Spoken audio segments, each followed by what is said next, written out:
పాకిస్తాన్ యుద్ధం. తూర్పు పాకిస్తాన్ ప్రజలు తమకు ప్రత్యేక దేశం కావాలంటూ పశ్చిమ పాకిస్తాన్ పాలకులు మా ప్రజలను నానా ఇబ్బందులకు గురి చేస్తున్నారని ప్రత్యేక దేశం కోసం ఉద్యమించారు. అసలు ఎందుకు ఈ ఉద్యమం జరిగింది, ఆ సమయంలో భారత్ సహాయంతో బంగ్లాదేశ్ ఎలా ఏర్పడిందో ఈ వీడియోలో తెలుసుకుందాం. పశ్చిమ పాకిస్తాన్, ప్రస్తుత పాకిస్తాన్, తూర్పు పాకిస్తాన్, ప్రస్తుత బంగ్లాదేశ్ల మధ్య ఉన్న ఆధిపత్య పోరు ఈ యుద్ధానికి బీజం వేసింది. 1970లో జరిగిన పాకిస్తాన్ ఎన్నికలో తూర్పు పాకిస్తాన్ పార్టీ అయిన అనామీ లీగ్ పార్టీ 167 సీట్లు గెలుచుకొని 313 సీట్లు ఉన్న పాకిస్తాన్ పార్లమెంటు దిగువ సభలో ఆధిక్యతను సాధించింది. అనామీ లీగ్ పార్టీ అధ్యక్షుడైన షేక్ ముజిబుర్ రెహమాన్ తమకు ప్రభుత్వాన్ని ఏర్పాటు చేయడానికి హక్కు ఉన్నదని ప్రతిపాదించినప్పుడు అప్పటి పాకిస్తాన్ అధ్యక్షుడు అయిన యహ్యా ఖాన్ అందుకు అంగీకరించలేదు. తూర్పు పాకిస్తాన్ నాయకులను అణచివేయడానికి మిలిటరీని రంగంలోకి దింపినప్పుడు తూర్పు పాకిస్తాన్లో నిరసనలు తెలియజేస్తూ పెద్ద ఎత్తున బందులు జరిగాయి. అవన్నీ అణచివేస్తూ మార్చ్ 25, 1971న ఢాకాను మిలిటరీ స్వాధీనపరుచుకుంది. చాలామంది నాయకులు పారిపోయి భారతదేశం చేరుకున్నారు. ముజిబుర్ రెహమాన్ను అరెస్టు చేసి పశ్చిమ పాకిస్తాన్కు తీసుకెళ్లారు. ఇది జరిగిన 2 రోజులకు పాకిస్తాన్ సైన్యంలో మేజర్ అయిన జియా ఉర్ రెహమాన్ తనకు తానుగా బంగ్లాదేశ్కు స్వతంత్రం ప్రకటించాడు. అనామీ లీగ్ నాయకులతో కొందరితో కలిసి ప్రభుత్వాన్ని ఏర్పరచుకొనగా ప్రజలే గెరిల్లా గ్రూపులుగా మారి తనకున్న ఆర్మీతో కలిసి పాకిస్తాన్తో యుద్ధానికి సిద్ధమయ్యారు. బంగ్లాదేశ్ విముక్తి పోరాటంలో భారతదేశ జోక్యం. 1971 మార్చి 27న అప్పటి భారతదేశ ప్రధానమంత్రి అయిన ఇందిరాగాంధీ బంగ్లాదేశ్ స్వతంత్ర పోరాటానికి పూర్తి మద్దతు తెలిపింది. బంగ్లా శరణార్థుల కోసం భారత సరిహద్దులను తెరిపించారు. దాదాపు 1 కోటి మంది శరణార్థులు పలు రాష్ట్రాల్లోని శిబిరాల్లో తలదాచుకున్నారు. అంతమంది శరణార్థులకు అవసరమైన సౌకర్యాలు కల్పించడానికి వేల కోట్ల రూపాయలు ఖర్చు పెట్టసాగింది భారత ప్రభుత్వం.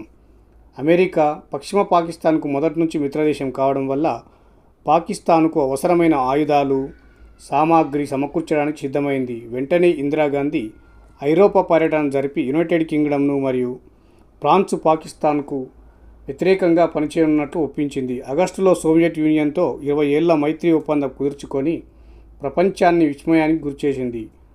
భారత్కు సోవియట్ యూనియన్ అండా చూసి చైనా యుద్ధంలో పాల్గొనలేదు, కానీ పాకిస్తాన్కు కొన్ని ఆయుధాలు మాత్రం సరఫరా చేసింది. పాకిస్తాన్ సైన్యం తూర్పు పాకిస్తాన్కు చెందిన బెంగాల్ ప్రజలపై విస్తృతమైన జాతి నిర్మూలనకు మరణకాండాలను నిర్వహించింది. ముఖ్యంగా అల్పసంఖ్యాకులైన హిందూ జనాభాని నిర్మూలించడంపై దృష్టి కేంద్రీకరించింది. దానివల్ల సుమారు 1 కోటి మంది తూర్పు పాకిస్తాన్ వదిలి సరిహద్దు భారత రాష్ట్రాల్లోకి శరణార్థులుగా పారిపోయారు.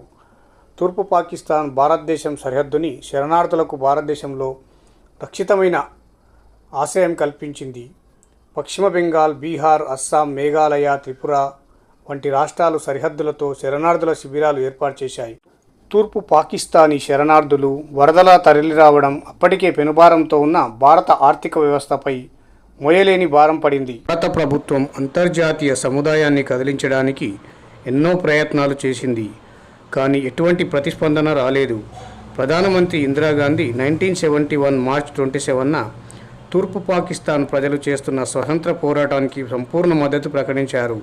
ప్రధానమంత్రి ఇందిరాగాంధీ నేతృత్వంలోని భారత నాయకత్వం శరణార్థుల శిబిరాల్లోకి చేరుతున్న శరణార్థులను శరణు ఇవ్వడం కన్నా జాతి నిర్మూలన కాండకు ఒడిగట్టిన పాకిస్తాన్పై సాయుధ చర్య ప్రతిభావంతంగా ఉంటుందని వేగంగా నిర్ణయం తీసుకుంది.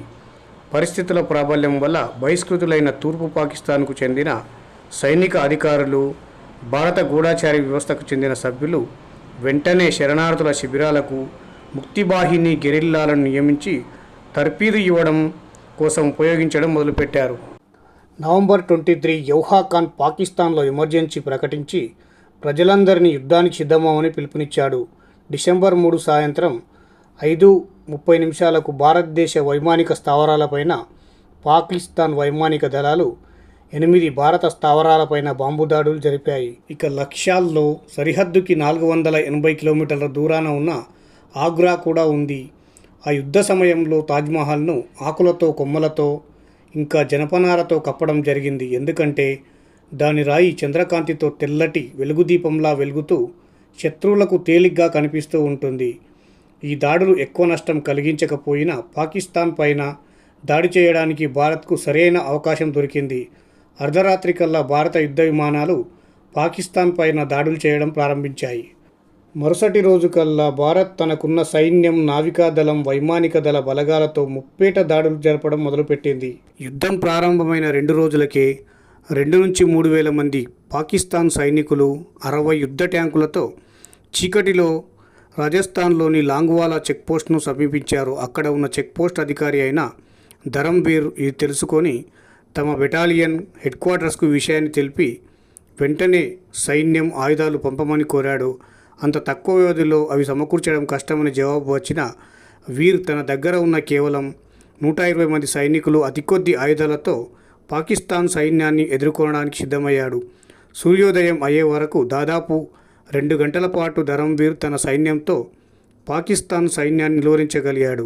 భారత యుద్ధ విమానాలకు రాత్రిపూట యుద్ధం చేసే సదుపాయాలు లేకపోవడంతో అవి సూర్యోదయం వరకు వేచి ఉండి ఆ తర్వాత పాకిస్తాన్ సైన్యం పైన బాంబుల వర్షం కురిపించి మధ్యాహ్నానికల్లా పాకిస్తాన్ సైన్యాన్ని చిన్నాభిన్నం చేసి భారత్కు మొదటి విజయాన్ని అందించాయి. అందరి అంచనాలను తలకిందులు చేస్తూ భారత నావికాదళం కరాచీ పోర్టు పైన మెరుపుదాడి చేసి యుద్ధ నౌకలను ధ్వంసం చేసింది.